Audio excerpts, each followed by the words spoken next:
बंधुओं देखो, एक बात हमें समझ में आई है आज तक कथा कहते हुए, केवल भक्ति करना, केवल नाम जपना, केवल व्रत अनुष्ठान करना मात्र से ठाकुर जी की प्राप्ति संभव नहीं है। उसमें कुछ आधुनिकता होनी चाहिए, उसमें कुछ नवीनता होनी चाहिए, उसमें भाव का पुट होना चाहिए।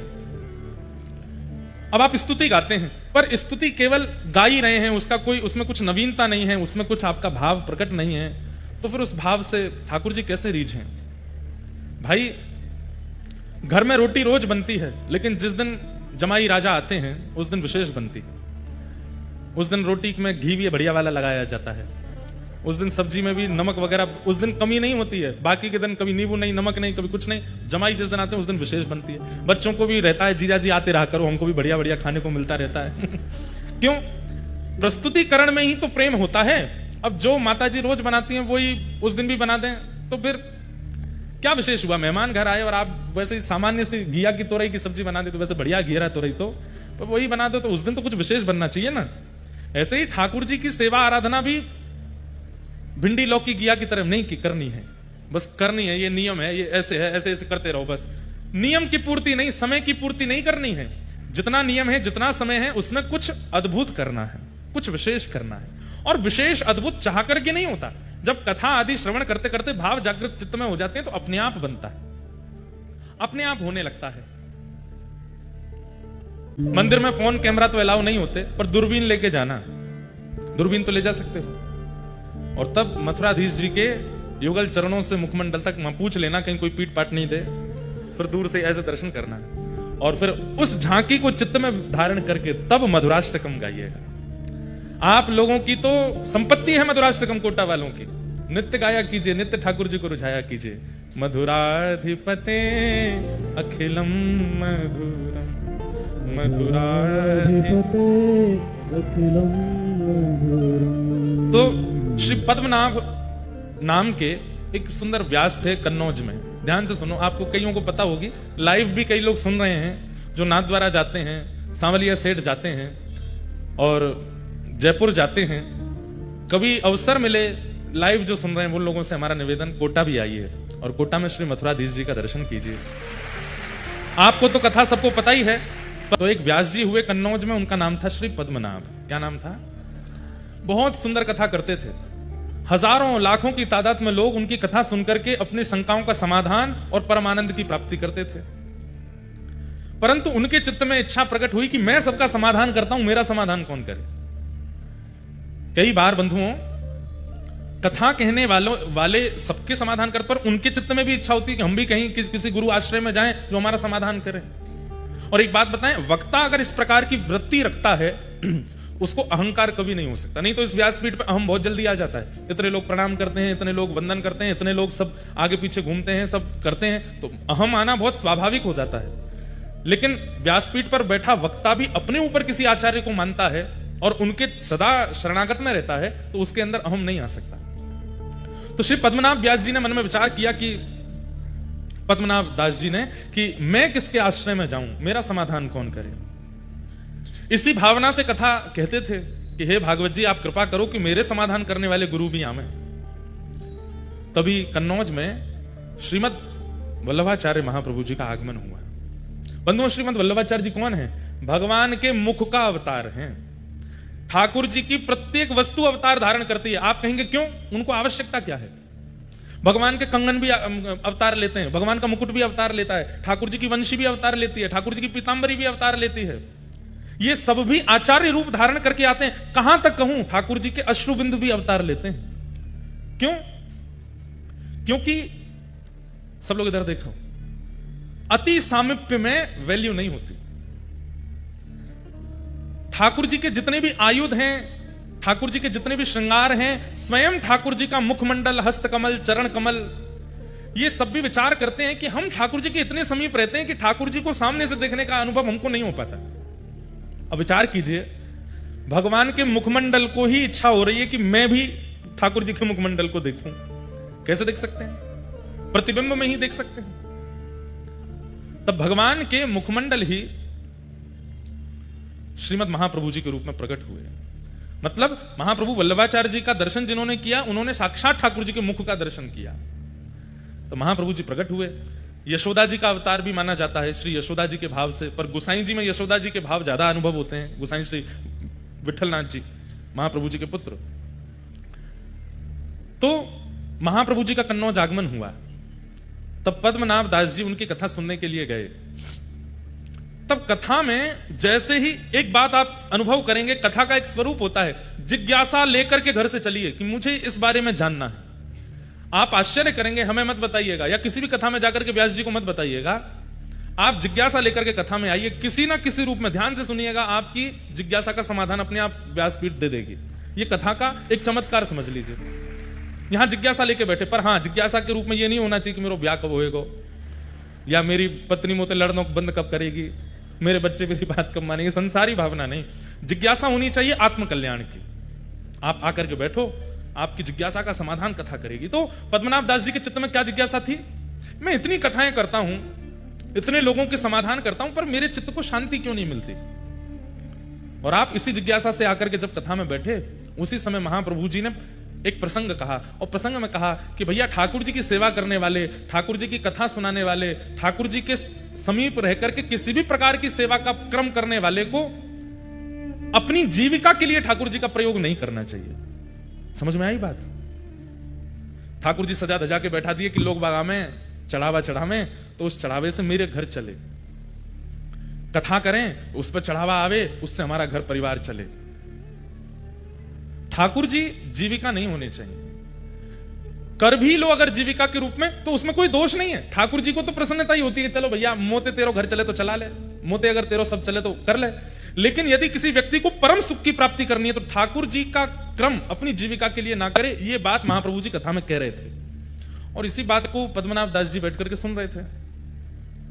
पद्मनाभ दास जी बोले, मेरा तो पूरा घर कथा से ही चलता है, मेरा तो सब कुछ कथा से ही होता है।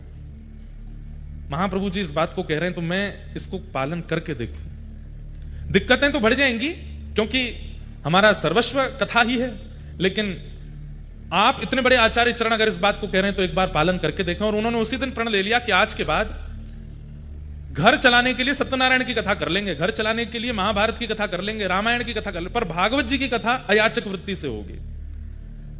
हमारे संगी साथियों को देना हो तो दीजिए, हमको कुछ नहीं चाहिए। ये प्रण श्री पद्मनाभ दास जी ने धारण कर लिया, और ये भाव धारण करते ही आपने जैसे ही कथा कहना प्रारंभ किया, इतना परम शांति के अनुभव हुए, ऐसे ऐसे अनुभव ठाकुर जी के उनको होने लगे। समझ गए, बोले कि यही मेरे आचार्य हैं, जिनकी एक वाणी से मुझे परम समाधान मिला, यही मेरे गुरु हैं। गुरु कौन?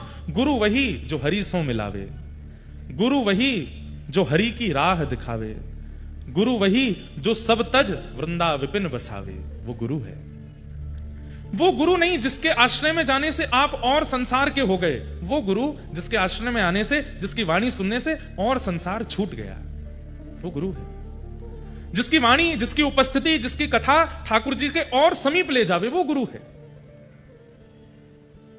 पद्मनाभ दास जी महाप्रभु जी के शरणागत हो गए और कहा कि प्रभु अब आप मुझे स्वीकार करो, मैं आपसे परम प्रसन्न हूं, आपने मेरे जीवन के समाधान कर दी, अब मैं परम आनंद में रहता हूं, भागवत जी बिल्कुल अयाचक वृत्ति से करता हूं और मुझे इतना सुख मिलता है। मेरे घर वालों को दिक्कत होती है, घर में धन नहीं जाता, थोड़े धन आदि की तंगी हो जाती है, लेकिन मुझे परम सुख मिलता है। और पद्मनाभ दास जी महाप्रभु जी के अनुयायी हो गए। महाप्रभु जी यदा कदा कहीं कहीं जाते तो पद्मनाभ दास जी को संग लेके जाते थे। गुरु भी कई बार शिष्य के शिष्यत्व को परखता है, और परखना भी चाहिए। शिष्य धनवान है, शिष्य सर्वगुण संपन्न है और उस पर कृपा ज्यादा करे, ये गुरु का स्वभाव नहीं होना चाहिए। गुरु शिष्य के शिष्यत्व को देखे, और महाप्रभु जी ने पद्मनाभ दास जी के शिष्यत्व को देखा। सब लोग इधर देखिए, कहां से पधारे आपके निधि, सुनिए उनके बारे में। और ऐसा कैसा जीवन एक साधक को रखना पड़ता है, तब जाकर के ऐसे निधि मथुराधीश जैसे प्राप्त होते हैं, ये सुनिए। तो श्री पद्मनाभ दास जी महाप्रभु जी के साथ जाते थे। एक बार महाप्रभु जी कहीं प्रवास पर गए और आप प्रसाद करने के लिए बैठे थे, बाहर द्वार पर पद्मनाभ दास जी खड़े थे। तभी एक व्यक्ति दौड़ा दौड़ा आया और बोला, महाप्रभु जी कहां है, मुझे उनसे मिलना है। तो पद्मनाभ दास जी बोले, भैया अभी आचार्य चरण प्रसाद पा रहे हैं, हमें बता दो क्या बात है। क्रोध में था तो उसने बताया, महाप्रभु जी के पीछे पीछे चल रहा था मैं, ये जान करके कि ये आचार्य हैं, इनकी सन्निधि में रहने से मुझे आनंद की प्राप्ति होगी, पर मेरे साथ तो गलत हो गया। बोले क्यों? अब ये तो आगे से कहीं मुड़ गए, वहां पर डकैतों ने मुझे पकड़ लिया और मेरा सब धन हरण कर लिया, मेरे गले का सब आभूषण ले गए और मेरे साथ तो बड़ा बुरा हुआ। तो मैं जितना मेरा आभूषण चोरी हुआ, जितने धन चोरी हुआ, सब मांगने आया हूं, क्योंकि इनके पीछे चल रहा था मैं। तो पद्मनाभ दास जी बाहर खड़े खड़े सोचे, ये बात महाप्रभु जी तक जाने लायक नहीं है। उन्होंने कहा, कितना धन बनता है तुम्हारा? बोले इतना इतना धन बनता है। तो बोले चलो हम दिलाते हैं। और उनको किसी सेठ के पास गए, सेठ से कर्जा लेकर के उस व्यक्ति को धन दे दिया, महाप्रभु जी को नहीं बताया। अब वो सेठ जी बोले, भैया इतना ब्याज बनेगा, कब लौटाओगे? बोले कि अब मैं करूंगा। खुद तो नियम धारण कर चुके थे कि बिना धन के कथा करनी है, और कोई कुछ आता नहीं था, धन कहां से आवे, वापस कैसे लौटाऊं? तब एक राजा आपके पास आया कि मुझे आपसे कथा सुननी है, आपके बारे में बहुत सुना है। तो बोले हम कथा तो करेंगे लेकिन दक्षिणा नहीं लेंगे। राजा तो कथा मांगने ही आया था, तो 4-5 बैलगाड़ी भर के सामग्री लेके आया था। बोले हम धन नहीं लेंगे। तो राजा बोला, तो फिर ऐसे ही सुना दीजिए, हमको क्या, आप नहीं लेंगे तो हमें तो कथा सुननी है। लेकिन तभी उनको याद आया कि वो एक सेठ का हमको चुकाना है, पर कथा का पैसा भी नहीं लेना है, क्या करें? तो आपने राजा से कहा, अगर हम भागवत ना सुना करके महाभारत सुना दें तो हम दक्षिणा ले लेंगे। राजा बोला, हमको तो भागवत सुननी है। बोले कि सुनो, देखो हम तुमसे क्या छुपाएं, सीधी बात ऐसी है, हमने नियम लिया कि हम भागवत जी का दक्षिणा नहीं लेंगे, और हमको किसी का कर्जा चुकाना है तो हम महाभारत सुना देंगे ताकि तुम दक्षिणा दो तो हम उसका चुका दें। राजा इतना आनंदित हो गया, आप कितने सरल हैं, महाभारत ही सुनाओ। तब आपने महाभारत की कथा सुनाई, और महाभारत सुना करके जो दक्षिणा मिली ब्याज सहित उस सेठ को चुका दिया। अब ये खबर अभी तक महाप्रभु जी को नहीं है कि पीछे से ही शिष्य क्या कर रहे हैं। यही तो शिष्यत्व होता है। हम लोगों का शिष्यत्व कैसा कि हम गुरु जी के चरणार विंदों में कुछ अर्पित भी करते हैं तो 5 बार तो बता देते हैं, गुरु जी वहां से बनवाए, गुरु जी ये लेके आए, या गुरुदेव ऐसे ऐसी सेवा कर रहे हैं। गुरुदेव, अरे आपसे ना पता चले गुरुदेव को, कोई और जाकर के संकेत कर दे कि गुरुदेव आपके एक शिष्य हैं, वो तो ऐसी ऐसी सेवा करते हैं, ऐसा उत्सव करते हैं, ऐसा, तो गुरुदेव को जो प्रसन्नता होगी ना, वही प्रसन्नता ठाकुर जी की प्राप्ति कराएगा। प्रयास किया कीजिए कि आचार्य हमसे रीझ हैं, हम बताएं उससे नहीं, कोई और जाके संकेत कर दे। और उसमें भी ये भावना नहीं होनी चाहिए ये गुरु जी के बहुत पास रहता है, इसके सामने करूंगा तो ये बता देगा, नहीं, आपके अंदर ये भावना ही नहीं आवे। महाप्रभु जी के पास जब ये बात गई, महाप्रभु जी ने पद्मनाभ दास जी को बुलाया, बोले सुनो, वो एक व्यक्ति उस दिन लड़ रहा था द्वार पर आकर के, तुमने हमसे क्यों नहीं मिलवाया? बोले कि आप उस समय प्रसाद पा रहे थे। क्या कह रहा था वो? बोले वो कह रहा था कि आपके पीछे पीछे वो चल रहा था, आप कहीं गली में मुड़ गए, वो भटक गया तो डाकुओं ने उसको लूट लिया, उसका जो धन बनता है वो मांगने आया था। हमने कहा आप देखते अच्छे नहीं लगते, तो हमने ऐसे ऐसे करके उसका धन कर दिया, और महाभारत की कथा करके दक्षिणा लेके ब्याज भी चुका दिया। महाप्रभु जी के नेत्र सजल हो गए, हृदय से लगा लिया, बोले हम तुमसे बहुत प्रसन्न हैं, मांगो कुछ। तो आपके चित्त में इच्छा प्रकट हुई कि मुझे ठाकुर जी की सेवा मिले। आचार्य चरण, आप कृपा करके मुझे ठाकुर जी की निज सेवा प्रदान कर दीजिए। जैसे अन्य सेवक आपके अपने घर में नवनीत प्रियालाल जी की सेवा करते हैं, अन्य ठाकुरों की सेवा, चित्रपट की सेवा आदि आदि करते हैं, ऐसी मुझे भी आप एक सेवा प्रदान करें। पर मेरी एक इच्छा है, ध्यान से सुनिएगा, मेरी एक इच्छा है। बोले क्या? धृष्टता कर रहा हूं, क्षमा मांगते हुए प्रार्थना कर रहा हूं। मेरी इच्छा यह है कि मैं जिन ठाकुर की सेवा करूं वो स्वयं प्रकट हों, वो किसी मूर्तिकार के द्वारा बनाए गए या कहीं से पधराए गए ठाकुर जी नहीं, स्वयं प्रकट हो। जैसे वृंदावन में गोविंद देव जी प्रकट हुए, हमारे मदन मोहन जी प्रकट हुए, शालिग्राम जी से श्री राधारमन लाल जी प्रकट हुए, गिरिराज जी से श्रीनाथ जी प्रकट हुए, ऐसे ही नाथ स्वयंभू। अच्छा, स्वयंभू ठाकुर जी किन्हें माना जाता है? उनके लिए भी शास्त्रों में वर्णन है। पहला, पृथ्वी से प्रकट हों, दूसरा पहाड़ से प्रकट हों, पर्वत से प्रकट हों, तीसरा शुद्ध दैविक नदियों से प्रकट हों, और चौथा किसी वृक्ष की जड़ से प्रकट हों। ऐसे कुछ नियम है, उन्हीं को ही स्वयंभू ठाकुर जी माना। आजकल लोग बाग क्या करते हैं, पहले ही धर देते हैं नीचे जाके, वो हमारे घर से निकले हैं, हमारे घर की खुदाई में निकल आए ठाकुर जी, हमारे वहां पर निकले, जो निकले। स्वयंभू ठाकुर जी का भी नियम बताया गया है। या शालिग्राम से प्रकट हों, जैसे हमारे राधारमन लाल जी, उनको स्वयंभू ठाकुर जी माना जाता है। तो श्री पद्मनाभ दास जी ने इच्छा प्रकट की कि महाप्रभु जी, मैं सेवा करना चाहता हूं ठाकुर जी की, लेकिन ठाकुर जी स्वयंभू हों, स्वयं प्रकट हों। महाप्रभु जी प्रसन्न हो गए, बोले चिंता मत करो, प्रतीक्षा करो, अगर सेवा चाहते हो तो सेवा तो आज से पधरा दें, लेकिन तुम्हारी इच्छा स्वयंभू की है, तो स्वयंभू के लिए चित्त में ठाकुर जी को विराजमान करो। और बस प्रतीक्षा करो, कृपा होगी तो ठाकुर जी प्रकट होंगे। पद्मनाभ दास जी बोले ठाकुर जी की कृपा कब होगी पता नहीं, वो तो 1 जन्म 2 जन्म 10 जन्म लगा देते हैं, पर गुरु प्रसन्न हो जाएंगे तो अभी हो जाएगी। आप बस रीच करके कह दीजिए कि ठाकुर जी मिलेंगे। महाप्रभु जी बोले हम आशीष देते हैं कि ठाकुर जी मिलेंगे, बस प्रतीक्षा करो। अब प्रतीक्षा करो यह शब्द कहा तो इसके बाद शिष्य का यह मतलब नहीं होता कि रोज पूछे और कितनी प्रतीक्षा और कितने दिन, नहीं। प्रतीक्षा मतलब आप करते ही रहो, पूछो नहीं दोबारा। अनेक वर्षों तक प्रतीक्षा की। महाप्रभु जी के साथ जहां जहां प्रवास पर जाते थे, कभी कभी जाते थे, फिर बाद में महाप्रभु जी ने इनको सदा के लिए रख लिया। जहां भी जाते थे ये साथ ही जाते थे।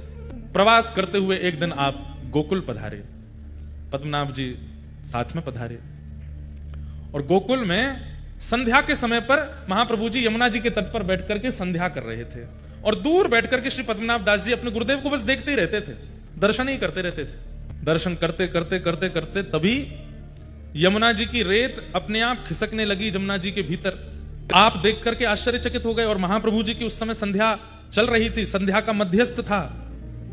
और तभी क्या देखते हैं कि ताल वृक्ष के समान, 7 ताल वृक्षों के समान विशाल स्वरूप ठाकुर जी का शंख चक्र गदा पद्म धारण करके प्रकट हो गए हैं। बोलो मथुराधीश की। इतने विशाल स्वरूप प्रकट हुए कि 7 ताल के वृक्ष के समान स्वरूप था ठाकुर जी का। आचार्य चरण ने देख करके तुरंत प्रणाम किया। पद्मनाभ दास जी तो देख करके हैरान रह गए, ये कितना विशाल विशिष्ट स्वरूप, अद्भुत स्वरूप के दर्शन करके आप आनंदित हो गए। तभी महाप्रभु जी ने आज्ञा की कि निवेदन कियो, जय जय इतने बड़े बनकर के आयो, कैसे सेवा करेंगे, नसैनी लगानी पड़ेगी मोह तक पहुंचवे के काजे, इतना सब कैसे विस्तृत होएगा, इतना बड़ा आपका स्वरूप है, इतने बड़े मंदिर बनाने पड़ेंगे।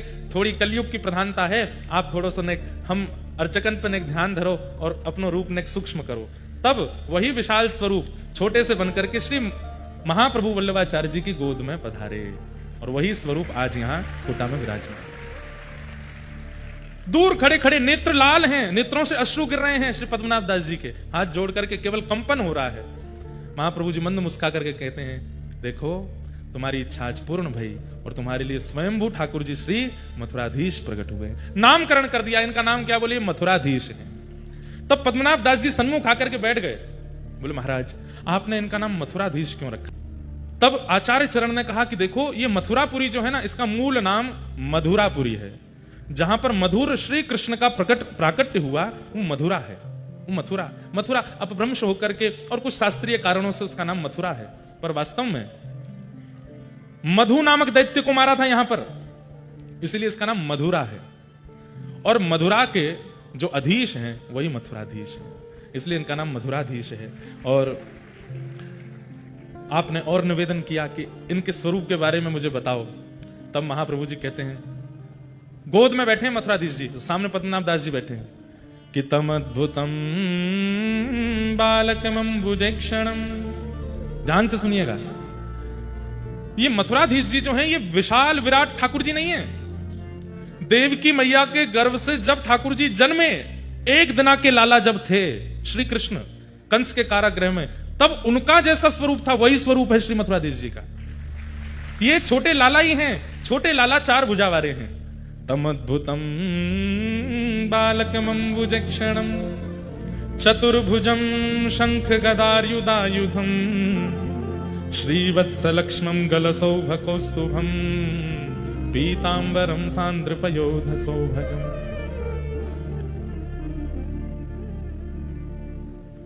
महाप्रभु जी कहे, पद्मनाभ दास एक बार कहीं कथा में तुमने ठाकुर जी का प्राकट्य सुना था, और ठाकुर जी के उस प्राकट्य को सुनकर के तुम इतने भावुक हो गए, उसी समय ठाकुर जी ने निश्चित कर लिया कि यही स्वरूप तुमको प्राप्त होगा, क्योंकि जिस स्वरूप को सुनकर के तुम इतने प्रेमवश हुए हो वही स्वरूप तुम्हारे पास आएगा, और वही स्वरूप आज आया है। देवकी मैया के गर्भ से जन्म लेते ही ठाकुर जी का जो स्वरूप है, छोटे से लाला हैं, शंख चक्र गदा पद्म हाथ में धारण किए हैं, वही लाला तुम्हारे लिए आए। शंख चक्र गदा पद्म का अर्थ क्या है बंधुओं? पृथ्वी, अग्नि, जल, वायु और आकाश, ये 5 तत्व हैं। बहुत ध्यान से सुनिए सब लोग, इधर देखो सुनो। भगवान के चतुर्भुज रूप में जो शंख है ये जल तत्व है। शंख का प्रादुर्भाव कहां से होता है? जल से होता है। तो जल तत्व के रूप में शंख विराजमान है। अग्नि तत्व के रूप में सुदर्शन चक्र विराजमान है, क्योंकि चक्र जब ठाकुर जी के हाथ से प्रकट होते हैं उस समय अग्नि के समान तेज प्रकट हो जाता है। और जो भूमि तत्व है उस भूमि तत्व से ठाकुर जी के हाथ में कमल विराजमान है। और आकाश तत्व से ठाकुर जी के हाथ में गदा विराजमान है। और वायु तत्व ठाकुर जी का स्वयं स्वरूप है। कैसे? कोई भक्त पुकार ले तो बूंदी में प्रकट हो जाएंगे, कोई भक्त पुकार ले तो चित्तौड़गढ़ में प्रकट हो जाएंगे, कोई भक्त बुला ले तो गोवर्धन जी चले जाएंगे। वायु के समान जो यहां वहां यत्र तत्र भ्रमण करते रहे। कुम्मन दास जी बुलावे तो ठाकुर जी उनके पास चले जाएं, सूरदास जी बुलावे तो ठाकुर जी उनके पास पहुंच जाएं। एक ही दिन में हजारों भक्तों को एक साथ वायु के समान स्पर्श करा के दर्शन कराने की क्षमता ठाकुर जी रखते हैं। इसलिए वायु तत्व स्वयं ठाकुर जी हैं। और बाकी पृथ्वी, अग्नि, जल और आकाश, इन 4 तत्वों के रूप से ठाकुर जी के 4 आयुध विराजमान है। लेकिन निकुंज में जब आप प्रवेश करेंगे तो निकुंज में इनका अर्थ अलग है। निकुंज में कमल जो है वो श्री जी का स्वरूप है, श्री किशोरी जी। और शंख जो है वो श्री जी की प्रधान सखियां ललिता, विशाखा आदि अष्ट सखियों का स्वरूप है। मतलब ठाकुर जी अपने आसपास हमें दिखाते हैं कि शंख चक्र गदा पद्म है, पर वास्तव में यहां श्री जी और सब प्रधान सखियां नित्य जैसे ही कपाट बंद होते हैं तो प्रकट हो जाते हैं, उनकी लीला में सहायक बन जाते हैं। बोले फिर गदा और चक्र किस लिए है? बोले कहीं कोई निकुंज का अधिकारी नहीं है और वो यहां अनुभव करना चाहे तो उसके लिए गदा और चक्र बाहर रक्षक के रूप में विराजमान होते हैं। इस प्रकार से 4 आयुध। इस प्रकार महाप्रभु जी ने घंटों बैठ करके मथुराधीश जी को अपनी गोद में बैठा करके पद्मनाभ दास जी को प्रवचन किया। और फिर घड़ी आई, पद्मनाभ दास जी से कहा आओ और अपने ठाकुर जी स्वीकार करो। तब श्री पद्मनाभ दास जी के माथे श्री मथुराधीश जी विराजमान हुए। और जैसे ही आपने अपने घर में उनको विराजमान किया, महाप्रभु जी ने जैसे ही आज श्रृंगार में दर्शन किया श्री मथुराधीश जी का, निकल पड़े शब्द मुख से, अधरम मधुरम वदनम मधुरम, अधरम मधुरम वदनम मधुरम, नयनम मधुरम हसितम मधुरम, नयनम मधुरम हसितम मधुरम, मधुराधिपते अखिलम मधुरम, मधुराधिपते अखिलम मधुरम, मधुराधिपते अखिलम मधुरम, मधुराधिपते अखिलम मधुरम, हृदयम मधुरम गमनम मधुरम, हृदयम मधुरम गमनम मधुरम, हे मधुराधिपते अखिलम मधुरम, मधुराधिपते अखिलम, वचनम मधुरम चरितम मधुरम, वसनम मधुरम वलितम मधुरम, वचनम मधुरम चरितम मधुरम, वसनम मधुरम वलितम मधुरम, वसनम मधुरम वलितम मधुरम, वसनम मधुरम वलितम मधुरम, आंचलितम मधुरम रमितम मधुरम, चरितम मधुरम मधुराधिपते अखिलम मधुरम, मधुराधिपते अखिलम मधुरम, वेणु मधुरो रेणु मधुर, पाणि मधुर पादौ मधुर, वेणु मधुरो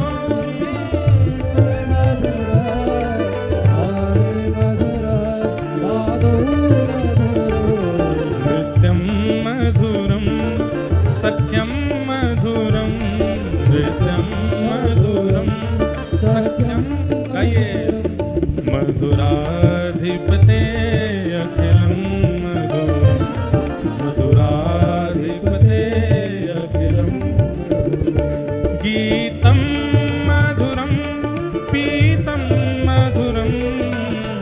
मुक्तं मधुरं सुप्तं मधुरं गीतं मधुरं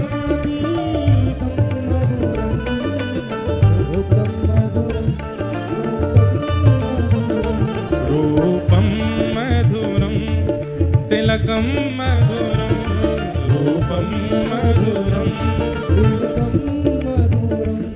मधुराधिपते अखिलं मधुरं मधुराधिपते अखिलं अधरं मधुरं वदनं मधुरं अधरं मधुरं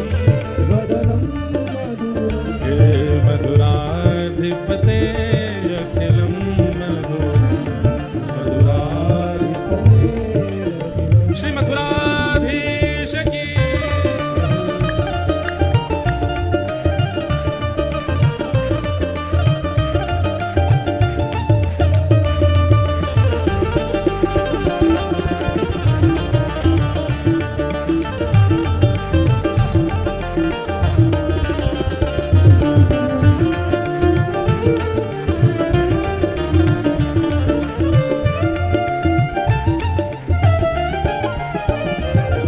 करणं मधुरं तरणं मधुरं हरणं मधुरं स्मरणं मधुरं करणं मधुरं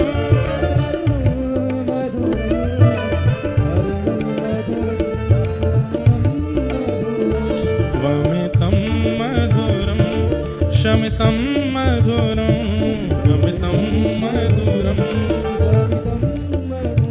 ओ मधुराधिपते अखिलं मधुरं मधुराधिपते गुंजा मधुरा माला मधुरा यमुना मधुरा बीची मधुरा गुंजा आइए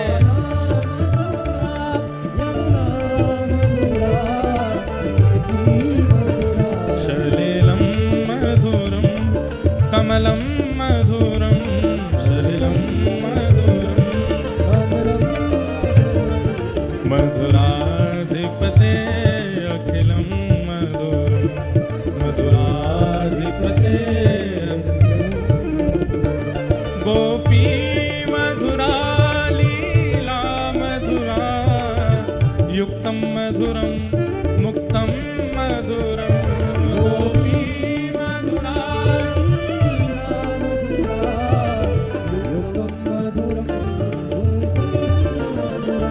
कृष्णं मधुरं शिष्टं मधुरं कृष्णं मधुरं ओ मधुराधिपते अखिलं मधुरं मधुराधिपते गोपा मधुरा गावो मधुरा यश मधुरा सृष्टि मधुरा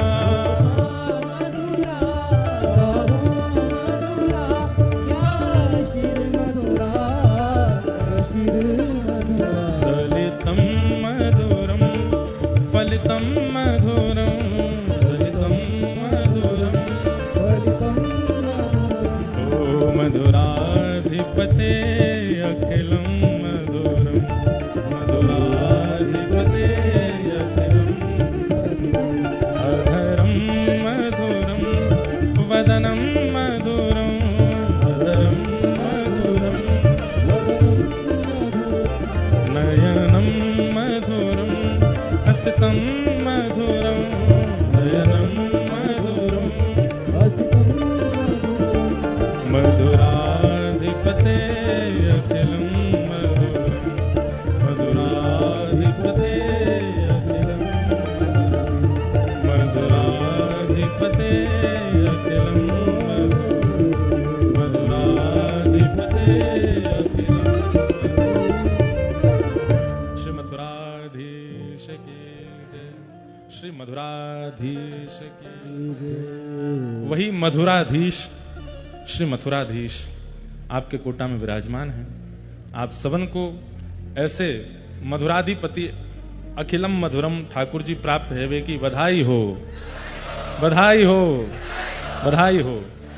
खूब खूब आपको बधाई जो ऐसे ठाकुर जी आपके नगर में विराज रहे हैं। भीष्म पितामह ठाकुर जी से निवेदन करते हैं कि नाथ, कहते हैं यही पद्मनाभ जी ठाकुर जी को जब विराजमान किए तो अयाचक वृत्ति से तो हो गए थे पहले से ही, कुछ धनादि लेते नहीं थे। मथुराधीश विराजमान है, अब ठाकुर जी की सेवा में तो अष्टयाम सेवा होती है, खूब रज रज के प्रसादी बनती है, खूब बढ़िया बढ़िया सामग्री बनाई जाती है, खूब बढ़िया पोशाक बनती है, तो धन की जरूरत तो होती है। तो एक समय आने पर ऐसी स्थिति हो गई श्री पद्मनाभ दास जी की कि मथुराधीश जी को भोग भी नहीं पधरा पा रहे थे। तब आपने क्या किया, केवल छोले थे आपके पास में, तो उन छोलों को ही पात्रों में रख देते थे और पात्र को ऊपर से ढक करके ठाकुर जी से कहते, जय जय। आप सामग्री थोड़ी देखते हो, आप तो भाव देखते हो ना। अब सामग्री के लिए तो हम पर इतनी संपत्ति नहीं है, इतनी व्यवस्था नहीं है कि हम आपको विविध विविध सामग्री पवा सकें। अब ये छोले ही हैं, आप इनको स्वीकार करो। और आप छोले ढक करके और ऐसा भाव रखते, जय जय। है सारे पात्रों में छोले ही, लेकिन भावना क्या कर देते, देखो कैसी बढ़िया कड़ी बनी है, जय जय, भोग लगाइयो प्रेम से। या में खीर पधराई है, जय जय, ऊपर ते केसर दारी भैया प्रेम से पहियो। या में श्रीखंड है, या में मलाई रबड़ी है, या में ये साग है, या में ये सामग्री है, या में ये दूध घर की सामग्री है, ऐसी रोटी है, ऐसी पूड़ी है, ऐसी केवल भावना रखते थे और नेत्रों से अश्रु प्रवाह करते, बोले ठाकुर जी भावना को प्रसाद है, स्वीकार करो। कहते हैं भोग पधरा करके, छोले पधरा करके जाते, थोड़ी देर बाद में मंदिर में सुगंधी आने लगती कढ़ी की, थोड़ी देर में सुगंधी आती खीर की, थोड़ी देर में सुगंधी आती रबड़ी मालपुआ की। जो जो भावना वो धारण करते थे छोलों में से वैसी सुगंधी आने लगती। ठाकुर जी उसको वही भाव मान करके स्वीकार कर लेते थे। भाव बिना सब साधन झूठो, भाव बिना सब साधन झूठो, बिरथा सकल निधान, भाव के वश में है भगवान, भाव के वश में है भगवान। और हम सब प्रस्तुत करते हैं, केवल भाव ही नहीं करते। भाव की प्रस्तुति नहीं होती, बाकी सब प्रस्तुत होता है। भाव नहीं तो हर मंदिर में दीखत बस पाषाण, भाव होए तो जित देखूं तित प्रकट होए भगवान, भाव के वश में है भगवान। हमने भावना की, कई लोग ऐसा बोल जाते हैं, अरे आपका उत्सव चल रहा था, आपका वो बढ़िया बारिश हो गई, इंद्र ने सब मिटा दिया, इंद्र ने तो ऐसा विघ्न डाला। अरे विघ्न मानोगे तो विघ्न है। हमने क्या माना, ठाकुर जी आए हैं प्रकृति के रूप में, एक पूरा कथा पंडाल लेके बैठे हैं, भावना रखी, सबके मुख प्रसन्न हो गए, सब आनंदित हो गए और ठाकुर जी की भावना हो गई। भाव उसमें पितामह सामान्य बात कह रहे हैं कि मेरा मन आपके चित्त में लगे, लेकिन इस भावना से अपनी स्तुति में कह रहे हैं कि ठाकुर जी प्रसन्न हो गए। भीष्म पितामह की स्तुति सुनकर के ठाकुर जी अत्यंत प्रसन्न हुए, अत्यंत आनंदित हुए। और अंत तो गत्वा भीष्म पितामह कहते हैं, बोले नाथ जीवन में मैंने आपसे कुछ नहीं मांगा, लेकिन आज कुछ मांगना चाहता हूं। ठाकुर जी बोले कहो। ललित गति विलास वल्गुहास, प्रणय निरीक्षण कल्पितो रुमान, कृतमनुकृतवत्य उन्मदान्धा, प्रकृति मगन किल यस्य गोपवध्वः। भीष्म पितामह क्या कह रहे हैं, बोले नाथ सुदर्शन चक्र के साथ आपका दर्शन किया है, विराट रूप में आपका दर्शन किया है, द्वारिकाधीश रूप में आपका दर्शन किया है, अर्जुन के सारथी के रूप में आपका दर्शन किया है, और बहुत सारे दर्शनों को यहां बताया। जब आप चाबुक चलाते थे तो घोड़ों के पैरों से उड़ने वाली धूल आपके पसीनों से आके चिपक जाती थी। उस समय आपके घुंघराले केश आपके मुखमंडल पर आते थे, और आप इतने व्यस्त होते समय अपने हाथों से जब अपना मुख पहुंचते थे, आपकी वो छटा, आपकी वो छवि, मैंने सब रूपों में आपका दर्शन किया। केवल एक रूप है जिसका मुझे अभी तक दर्शन नहीं हुआ है। मैं आपसे प्रार्थना करता हूं कि मुझे उस रूप का दर्शन अगले जन्म में हो, इस जन्म में नहीं। क्यों, दुर्बल हो गया मैं, मेरे रोम रोम में बाण लगे हैं, अब मैं उठ नहीं सकता, अब मैं कुछ कर नहीं सकता। इस जन्म में नहीं, अगले जन्म में। मतलब वैकुंठ नहीं मांगा, मुक्ति नहीं मांगी, एक जन्म और मांगा है। और कैसा दर्शन करना चाहता हूं, बोले ललित गति विलास वल्गुहास। आप टेढ़े मेढ़े चाल चलते हैं, ऊंची घुटने तक धोती पहनते हैं, पैरों में कड़ूले पहनते हैं, कमर पर कौंधनी बांध करके, कारी कमली अपने तन पर लपेट करके, अपने कटाक्ष नेत्रों से इधर उधर देखते हुए, स्वर्ण चांदी का मुकुट नहीं, किसी वन में जाकर के पत्तों को इकट्ठा करके वनमाली भेष अपने सिर पर वन के पत्रों के मुकुट धारण कर लेते हैं। एक हाथ एक गैया के कंधे पर डाल करके दूसरे हाथ से वेणु रोक करते हुए वो वृंदावन के बाल कृष्ण, उनका मुझे दर्शन करना है, उस छवि का मुझे अनुभव करना है। और उस छवि का दर्शन करने के लिए हे नाथ, तो मुझे व्रज की गोपी बना देना या व्रज की मुझे गैया बना देना। आज भीष्म पितामह कह रहे हैं महाभारत का सबसे श्रेष्ठ योद्धा है भीष्म पितामह। इनको बाणों की सैया पर ही इसीलिए डाला गया कि एक अंग भी इनका अगर रह गया तो ये महाभारत युद्ध पांडवों को जीतने नहीं देंगे, इसलिए रोम रोम में बाण लगा है। भले ही कौरव पक्ष के हैं, लेकिन उनके चित्त की भक्ति, ऐसी भक्ति किसी में नहीं है पूरे महाभारत के पत्रों में जैसी भीष्म पितामह में। ठाकुर जी से कह रहे हैं नाथ, मुझे आपकी उस छवि का दर्शन करना है। कौन सी छवि? जी कहते हैं शोभित कर नवनीत लिए। सुबह सुबह आज दर्शन किए जिस छवि के। बंधुओं, अब हमारे मूर्तिकार भाई बंधु ऐसे छवि बनाने लगे हैं ठाकुर जी की। वास्तव में वो छवि पता है कैसी है? मूल छवि ऐसे है, एक हाथ नीचे है, दो घुटने हैं और नवनीत बिल्कुल थोड़ी के नीचे ही है, ऐसे छवि है ठाकुर जी की।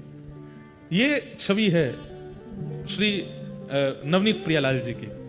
अब लोग उनको लड्डू गोपाल कहते हैं। वो लड्डू नहीं है हाथ में, वो मक्खन है, वो नवनीत है। अरे लाला के दांत ना निकले हैं, घुटमुन चलने वाले बालक के दांत निकल आते हैं, वो लड्डू कैसे खाएगा? वो तो नवनीत ही खाते हैं, वो तो मक्खन ही खाते हैं। वो नवनीत प्रियालाल हैं, मक्खन गोपाल कह लो, लड्डू गोपाल तो चलो अब उसको हम गलत नहीं कहेंगे कि वो गलत है। ऐसा मान लो कि जिनके लड्डू जैसे गाल हैं वो लड्डू गोपाल, लड्डू जैसे हाथ है, लड्डू जैसे पाम है, लड्डू जैसे है वो लड्डू गोपाल। लेकिन हाथ में लड्डू नहीं है, हाथ में तो मक्खन है। इस छवि का सबसे पहले वर्णन किसने किया? सूरदास जी ने। गाइए मेरे साथ।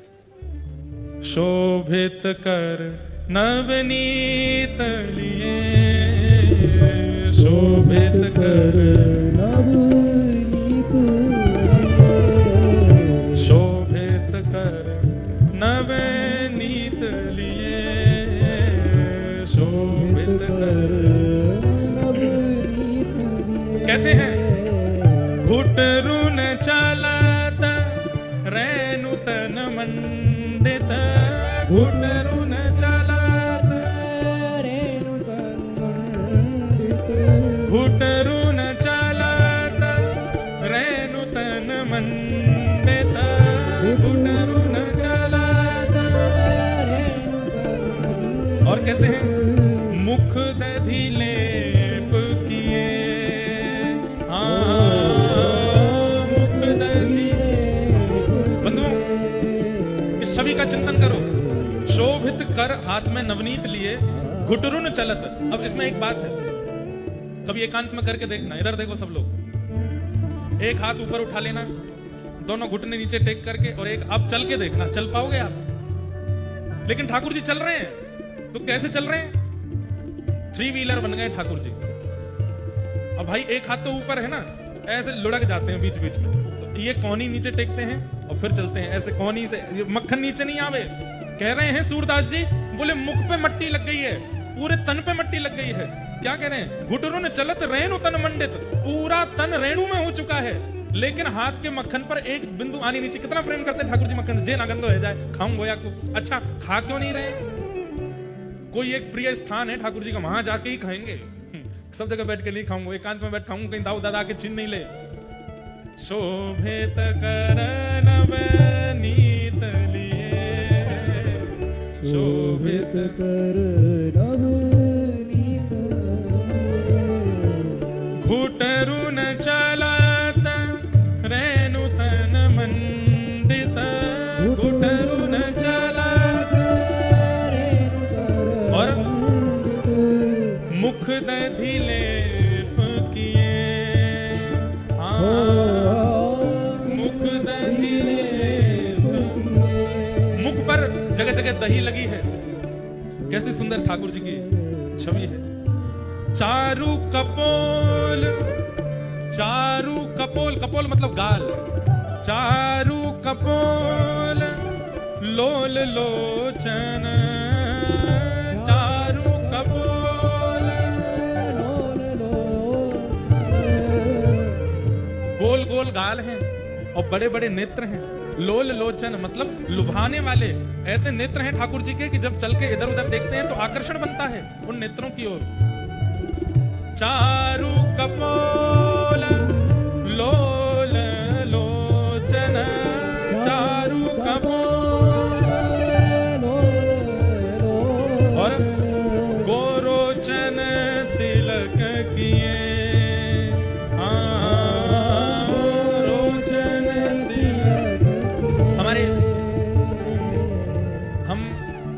आधे तो रामानुजी हैं और आधे पुष्टि मार्गी हैं। क्यों? हमारे पूज्य पिताजी महाराज और हम तो रामानुज वैष्णव हैं, पर हमारे पूज्य नाना जी पुष्टि मार्गी थे, पंडित श्री कृष्णलाल शास्त्री, और उनको लाखों की तादाद में पद याद थे। उन्हीं की कृपा से हम पद गाते हैं, उन्होंने ही व्यासपीठ पर बिठाया। हमारे पूज्य नाना जी वो उसका इतना सुंदर वर्णन करते थे। गोरोचन तिलक किए, गैया के यहां माथे पर भीतर गोरोचन होता है।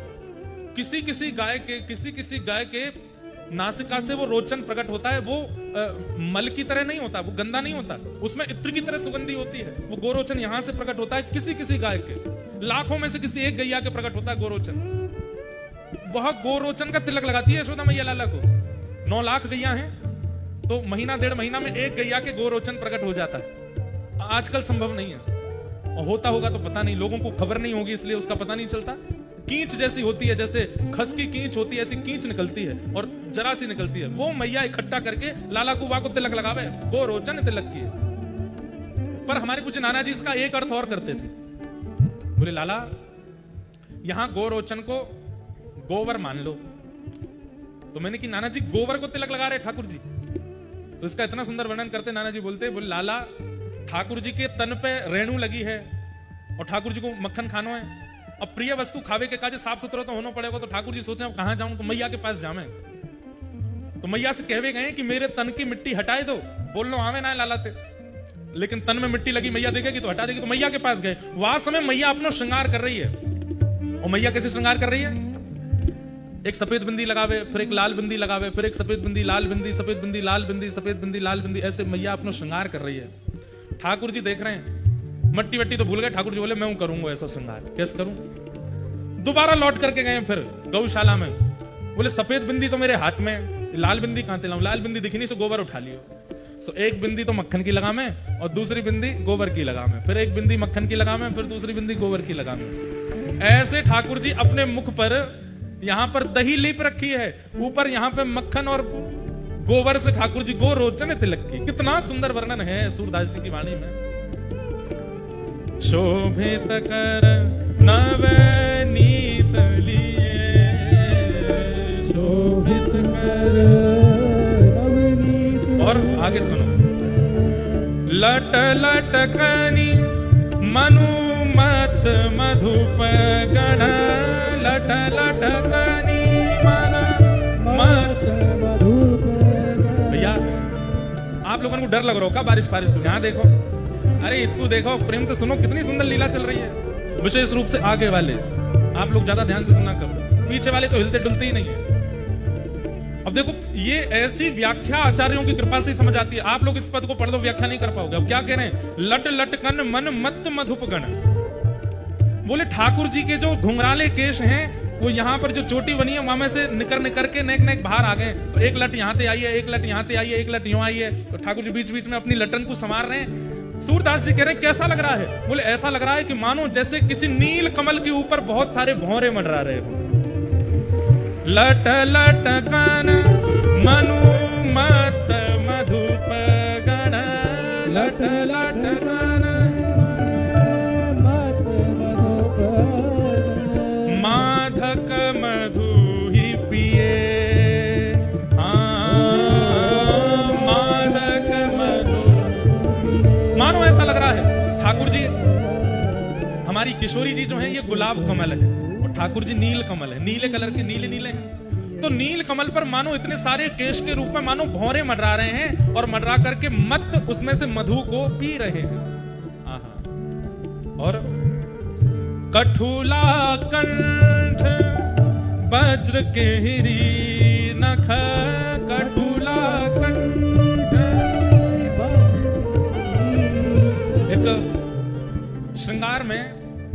एक आपने देखा हो ठोस सोने का एक श्रृंगार होता है, वो केवल ऐसे पहन लिया जाता है, उसको कठुला कहते हैं। और कठुला के नीचे ठाकुर जी कह रहे हैं मैं तो भीतर ही आऊंगा पंडाल में। ऐसा सुंदर वर्णन है रो तो मन तो करेगो। इस समय देखो, आप इधर की तरफ देखो, जो प्रकाश है यही श्री ठाकुर जी को वर्ण है। ऐसे ही है श्याम सुंदर, ऐसा ही वर्ण है बिल्कुल। नील सरोरु, ना तो नीले हैं ना काले हैं, ऐसे उनका वर्णन ऐसा ही। आहा, कठुला कंठ, और मैया केवल 2 माल पहनाती है लाला को, कंठ में कठुला पहनाती है और नीचे बाघ नख, जो बाघ होता है उसके नाखून, 2 नाखून ऐसे विपरीत करके यहां बग नखा पहनते हैं, इससे लाला को नजर ना लगे। तो कैसे हैं ठाकुर जी? इसलिए हम कहते हैं कि जय जय को ठाकुर जी को बग नखा जरूर पहनाओ। और नख यदि बाघ का कहीं संभव, बाघ को पकड़ करके नहीं लेना, पकड़ के ले भी नहीं पाओगे। कहते हैं कि जब बाघ चलता है तो कहीं कहीं उसके नाखून टूट के गिर जाते हैं, तो कोई फॉरेस्ट वाले आपके जानकार हो तो उनसे मंगवाओ। और अगर संभावना नहीं बन सकती बाघ नख की, तो फिर बाघ नख की तरह सोना चांदी या कोई भी धातु उसकी आकृति में बनवा के पहना दो, उससे ठाकुर जी को नजर गुजर नहीं लगती। ठाकुर जी को नजर नहीं लगेगी तो सेवक को भी नहीं लगेगी, वाकई सेवक परिवार को भी नहीं लगेगी। बग नखा पहनाओ। कठुला कंठ वज्र केरी नख, कठुला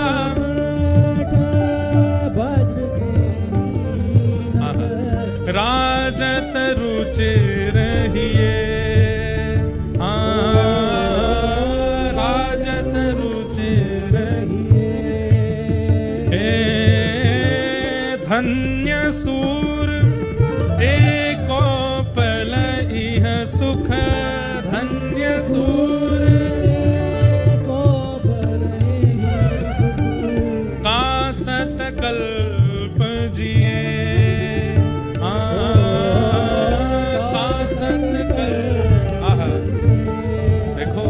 क्या कह रहे हैं सूरदास जी? धन्य सूर एहो पल एही सुख का। बोले एक क्षण के लिए जो ये ठाकुर जी मुझे दिख रहे हैं, हाथ में नवनीत है, मुखमंडल पर सुंदर गोरोचन का तिलक है, गालों पर दही लगा रखी है, केश आकर के इनके मुखमंडल को घेर रहे हैं, कंठ में कठुला और बगनखा पहना हुआ है, घुटमन चल रहे हैं, नीचे कुछ पहना नहीं है। आज हरी देखे नंगम नंगा डोल रहे, बस वस्त्र के रूप में रज ही लगी भैया तन पे। सूरदास जी कह रहे हैं ये एक पल के लिए दिखने वाले ठाकुर जी के स्वरूप के बाद 100 साल जीने का किसका मन करेगा? हमारे प्राण तो अब ही चले जाएं। हे धन्य सूर एको पल दृष्टि सुख, धन्य सूर एको पल दृष्टि सुख, कासत कल्प जिए,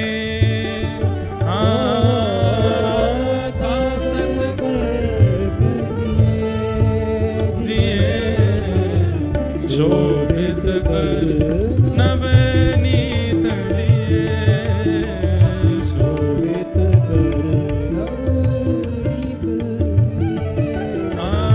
शोभित कर नवनीत लिए, शोभित कर नवनीत लिए। बोलो बाल गोपाल लाल की।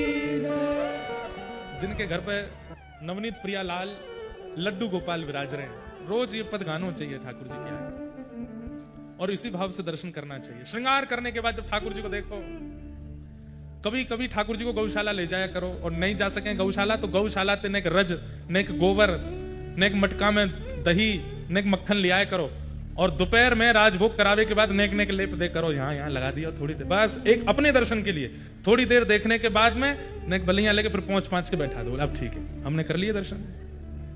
कितनी सुंदर झांकी। जिस प्रकार गोपियों को आपका दर्शन होता है, ब्रजरानी यशोदा जी को आपका दर्शन होता है, नंद बाबा को आपका दर्शन होता है, वो दर्शन मुझे लाभ नहीं मिला नाथ, कृपा करके अगले जन्म में मुझे ब्रज की गोपी बना करके भेजना, ताकि मैं भी दही मत करके मक्खन निकाल के धरूं और आप मेरे घर आओ, वाकु चोरी करवे के काज। ये भीष्म पितामह मांग रहे हैं ठाकुर जी से। इस प्रकार भीष्म पितामह ने भगवान की स्तुति गाई। लाला भैया जाड़ों से लग रहा है कि इसी ने बंद कराए दो, ऐसा लग रहा कितनी ठंड है गई है आज।